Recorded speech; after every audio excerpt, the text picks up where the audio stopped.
Hello, and welcome to episode 6 of Sarastro's Oathsworn painting series. In this episode, I'll be painting the Broodmother from Oathsworn Into the Deepwood by Shadowborn Games. The Broodmother is a colossal figure, and she comes with 12 additional rats on separate bases, all of which you can see I've primed in black, followed with some zenithal highlights as usual. I'm going to begin by painting the smaller rats, which you can see have 2 different sculpts, to allow me to try out my colour choices, before using essentially the same palette of tones for the Broodmother. Once again, taking inspiration from the box art, here are the tones I've chosen to create my primary gradient for the fur. I'm starting with a dark purplish base tone, using a mix of dark violet and dark brown ochre. I'll then be lightening this with Arctic Blue to create my main gradient, followed with some vanilla white for the brightest highlights. So here I'm mixing the shadow tone, where I'm using the dark brown ochre to control the levels of purple saturation to my liking. I'm now mixing in the Arctic Blue to create the main gradient. And here I'm adding some vanilla white to the top end.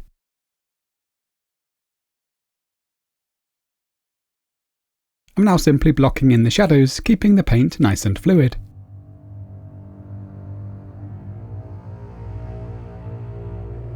Followed with the lighter colours to create a nice sense of volume, and we can freely blend the tones on the figure as we go.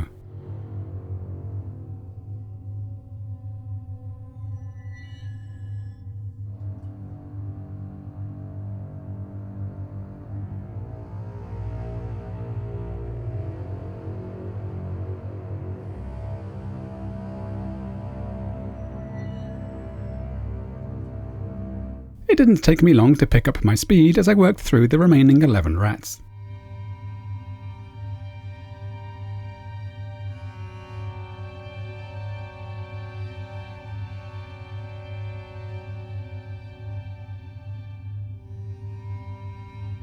Next I'm creating a more vibrant tone using purple mixed with a touch of the dark brown ochre.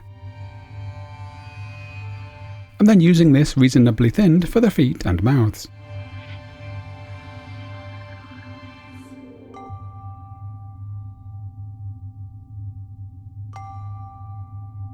And I'm keeping the paint a little more dense as I paint the tail. Whilst the paint is still wet, I'm then simply using some of the vanilla white to tap on a few highlights.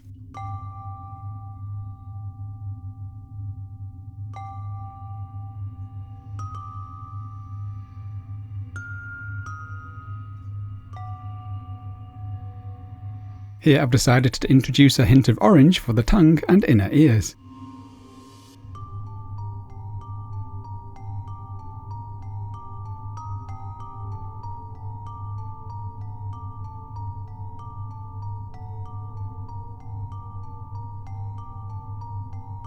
Next I've decided to thin down some of the purple shadow tone and apply it like a wash to provide a little boost to the saturation and hopefully bring out some of the furry texture. A thinned shade would also work well for this. I'm keeping this very light and will be soaking up the excess from the more highlighted areas. Here I'm also mixing in some dark ultramarine just to create a subtle bit of variation between the rats.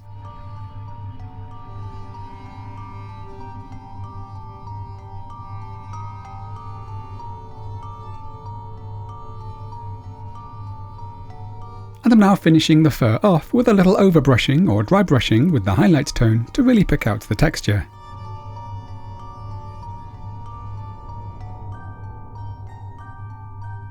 Next I'm painting the noses using pure dark brown ochre. And I'm adding a touch of black to some golden flesh for the teeth and claws.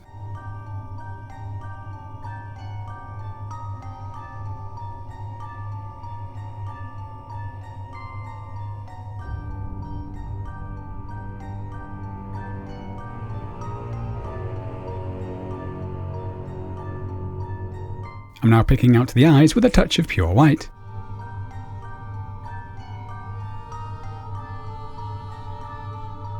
Followed with some neon yellow, and you could use whatever bright yellow you like for this.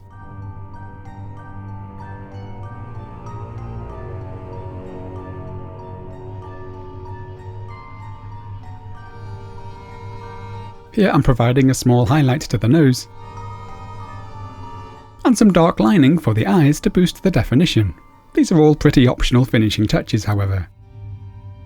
Next I'm going to freely wet blend some browns and greens onto the base.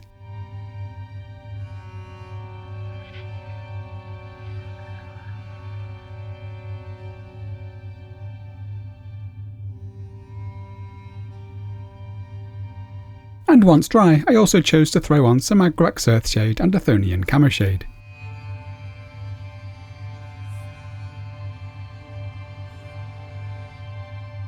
For the rims of the bases, I like to use a nice matte black, this one by Scalecolor, applied in a couple of layers. And I'm now finishing the rats off with 1 or 2 final highlights.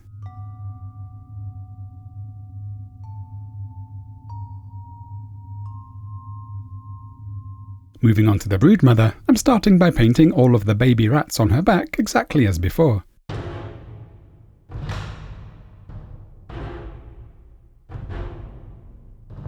I'm once again doing a nice bit of wet blending, and I'm generally working in quite a fast and sketchy style for the fur at least.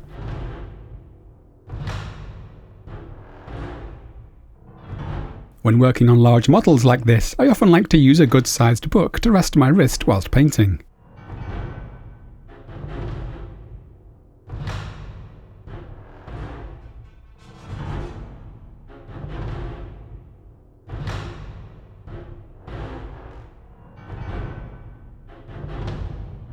Notice that I'm also generating a bit of texture as I go.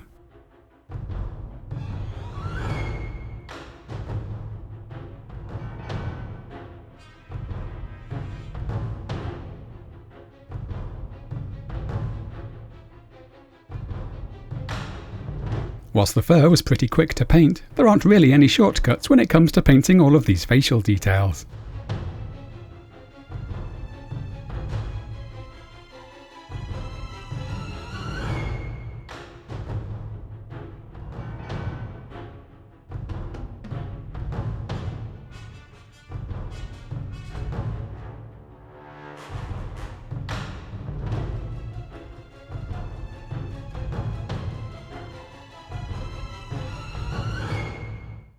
I'm now using mostly the same colours for the Broodmother herself, although I did choose to add some black into the mix for the areas of deepest shadow.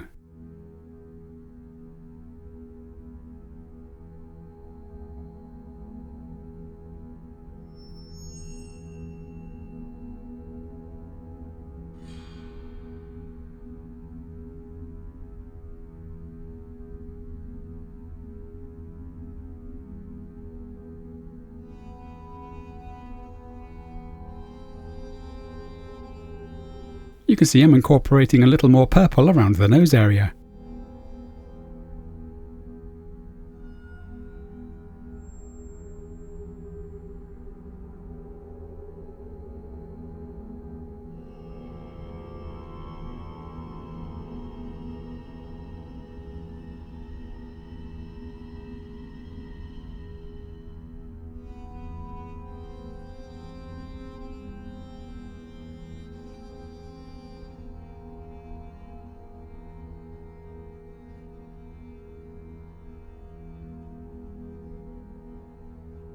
Here I'm using golden flesh for the highlight tone on the tail.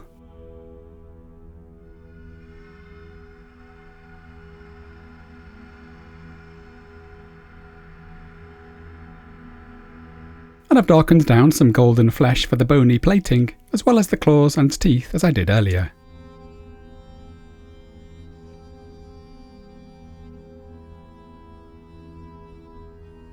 I'm also placing some preliminary highlights here.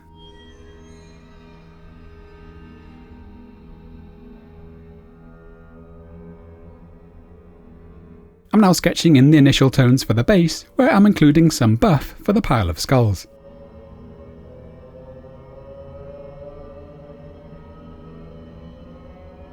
And here I'm mixing a little black into some primary red for the areas of exposed flesh.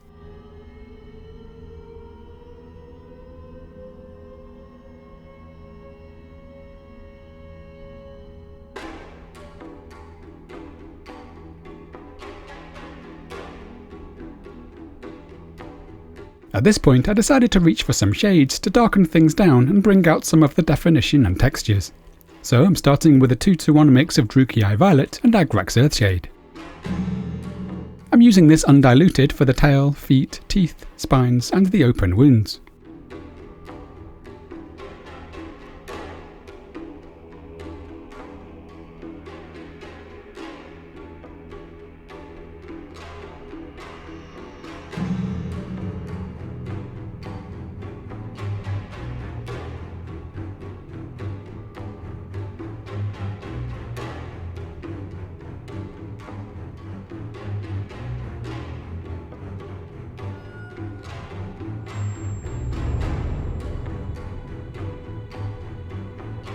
I'm now adding some Drakenhof Nightshade and quite a bit of Larmian medium to create a thinner, more indigo-like tone, which I'm then using to shade the fur.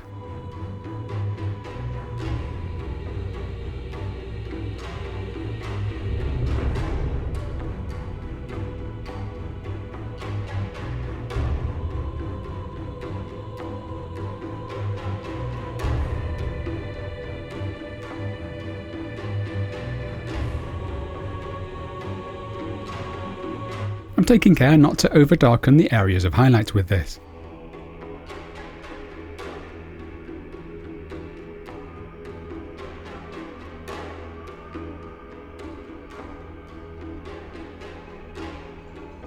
Here's how she looks once dry. I'm now going to add some details and highlights, starting with the face, then working my way outwards. I'm painting the eyes just as before, and using some dark purples to pick out the surrounding scars and recesses.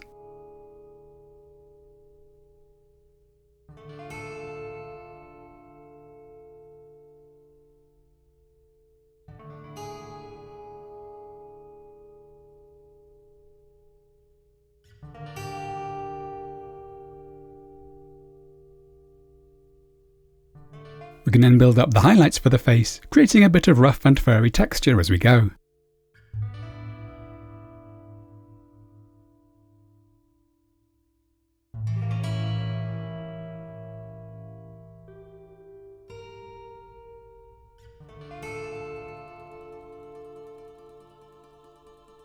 I really want these eyes to stand out.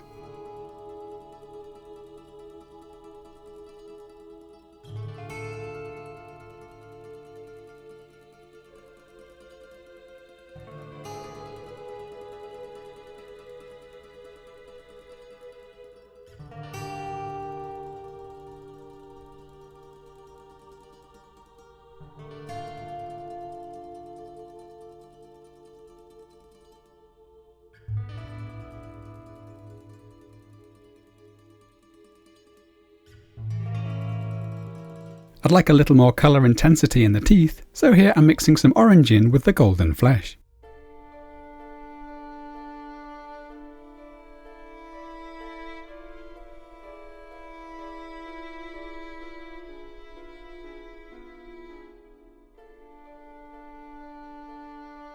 And here I'm adding some Naples Yellow before highlighting up to Vanilla White.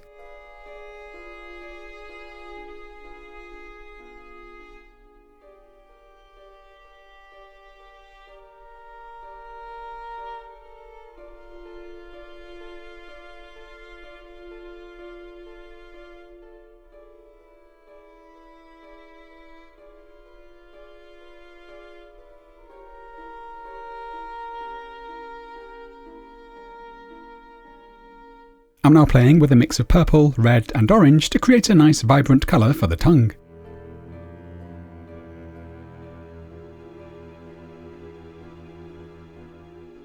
I'm also using this to add some intensity to some of the surrounding details.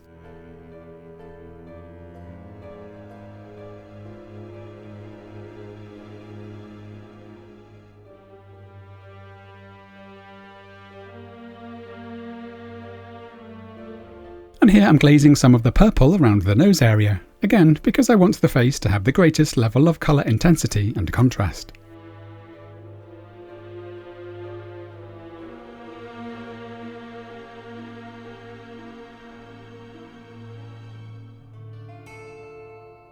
I'm now adding some vanilla white and additional orange to highlight the tongue and the ears.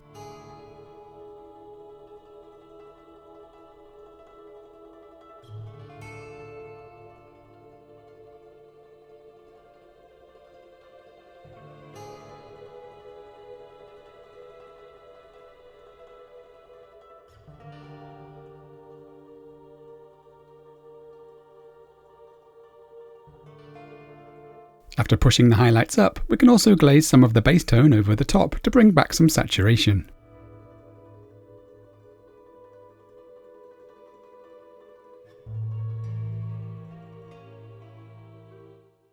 Now that I'm happy with the face, I'm moving on to the body, starting with a few highlights for these spines on the back.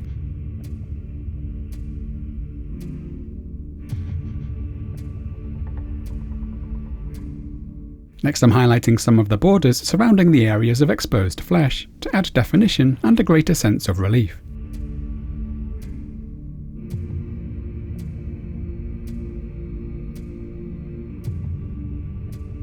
I'm also adding a few highlights to the flesh itself.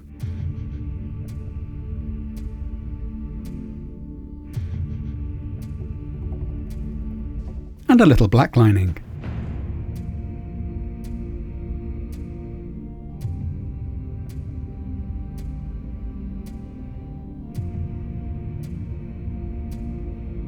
I'm now just picking out some additional highlights for places like the tail, feet, and claws.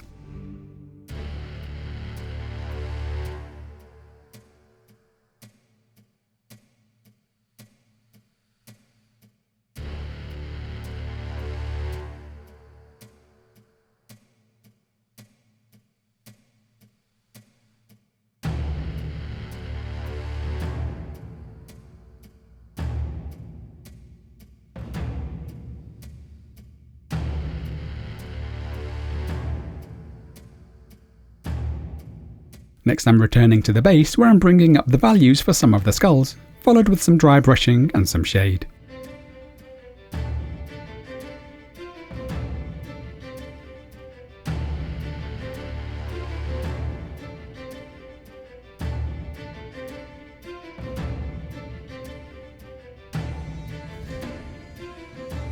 I might also mix some green into the purple fur tones to create some gentle green cast for the underside of the beast.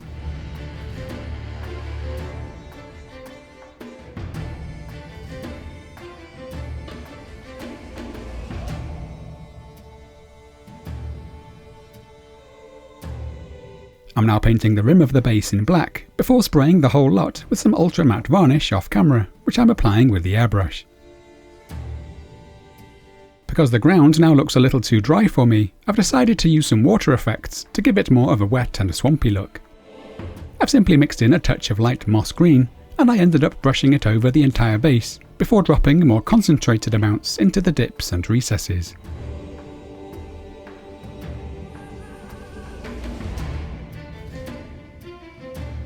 This can be done in more than one layer once dry if needed.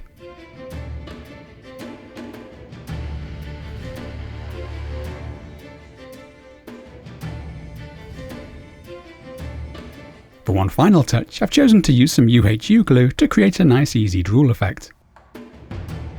All we need to do here is use something to stretch the glue between the teeth.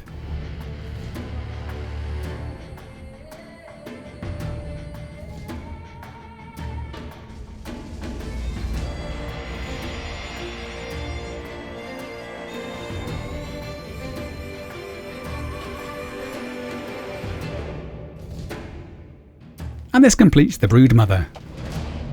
Thank you so much for joining me. I do hope you've enjoyed the episode. As usual, you can find details of paints and products used in the video description, as well as links to where I can be found on social media and all of the digital music platforms if you enjoy the music. My sincerest thanks go to my kind patrons for funding this work. If you'd like to support what I do, feel free to hit the Patreon link and pledge what you can to help me keep going.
Join me again soon, and happy painting!